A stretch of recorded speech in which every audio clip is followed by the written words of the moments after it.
Ang mga OFW, they have direct communication, direct engagement sa family nila dito sa Pilipinas. Sila pa rin ang nagdi-decide sa pamilya nila dito. Most of them, sila pa rin ang nagdi-desisyon. Anong bibilin, anong priority ng pamilya, anong dapat unahin.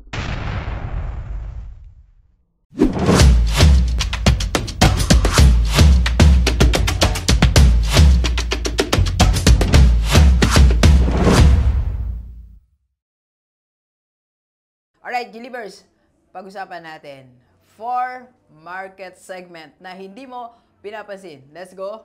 Okay, so welcome to Sales and Marketing episode. So pag-usapan natin ngayon ang mga different market segments na hindi natin pinapansin dahil akala natin hindi makakatulong sa negosyo natin, akala natin hindi natin matutulungan, pero nagkakamali tayo. Okay? So first, nearing senior citizen. Ito yung mga palapit na. Ito yung mga 50 hanggang 60 years old. Nakakala natin, hindi na natin market.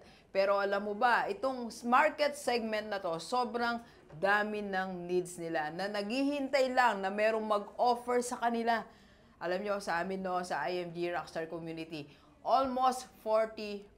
Ang aking po mga members at mga nag-Kaiser is almost 40% po sila. Ganun po sila kadami. So, I don't realize nung nagsisimula ako ng IMG na I can cater, no? I can help yung mga 50, 55 years old, 60 years old. So, kaya pa pala nating tulungan. Ang dami po nilang need. So, unang-una, ang number one nilang need, okay, na sinasabi nila sa akin, they want community. Gusto nila may makasama pa sila, may makakwentuhan, may pinupuntaan sila na grupo, sumasaya sila, and they also need financial advice.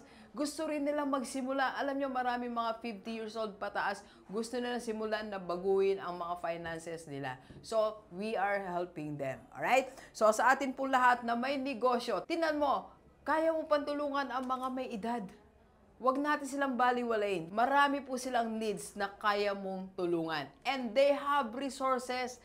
Kaya nilang bumili sa'yo. Kaya nilang magbayad sa'yo. Okay? Pansinin natin ang mga 60 years old. Alright? Okay, so, pangalawa, mga OFW. Akala natin hindi natin sila market. Pero alam mo ba, ang mga OFW, they have direct communication, direct engagement sa family nila dito sa Pilipinas. Sila pa rin ang nagdi-decide sa pamilya nila dito. Most of them, sila pa rin ang nagdidesisyon anong bibilin, anong priority ng pamilya, anong dapat unahin. Kaya hindi natin sila dapat baliwalain.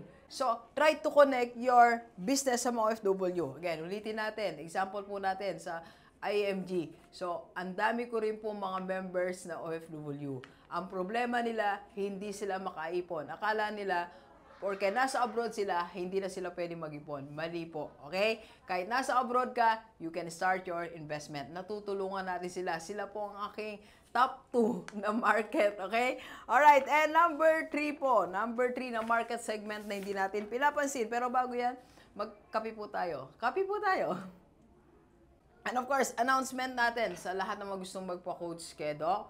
Meron po tayong face-to-face and online. PM lang sa personal FB ni Doc. Meron po tayong 5-in-1 business package. Okay, let's go. Okay, so number 3 po, small-time business owners. So, akala natin, yung mga small-time business owners, hindi rin natin pinapansin. Akala natin, hindi nila kayang magbayad. Porque small-time business owners lang sila. So, yung mga sari-sari store owner, di natin pinapansin. Yung mga nagtitinda sa palengke, di natin pinapansin. Alam mo ba na yan din ang isa din sa malaki kong market. Mga sari-sari store owner, may maliliit na negosyo. Now, because of IMG, kaya po nilang mag-ipon. They can invest. Okay? So, pansinin mo, yung mga nasa barangay nyo, yung mga nasa paligid mo, anong pwede mong itulong sa kanila. Okay? And last, ito yung mga simpleng mamamayan, okay? Or mga minimum wage earner. So, maraming ganun na hindi natin pinapansin. They also need your business. Baka makatulong din tayo sa kanila. Tandaan natin, kaya kanina ko pa sinasabi, ang pagtulong. Kasi ang negosyo mo, kaya mo itinayo yan, gusto mong tumulong. Kaya lahat ng binanggit ko na to, kaya mong tulungan. Isipin mo lang how to connect your business to them. Okay? Let's go. Kape po tayo. Kape po.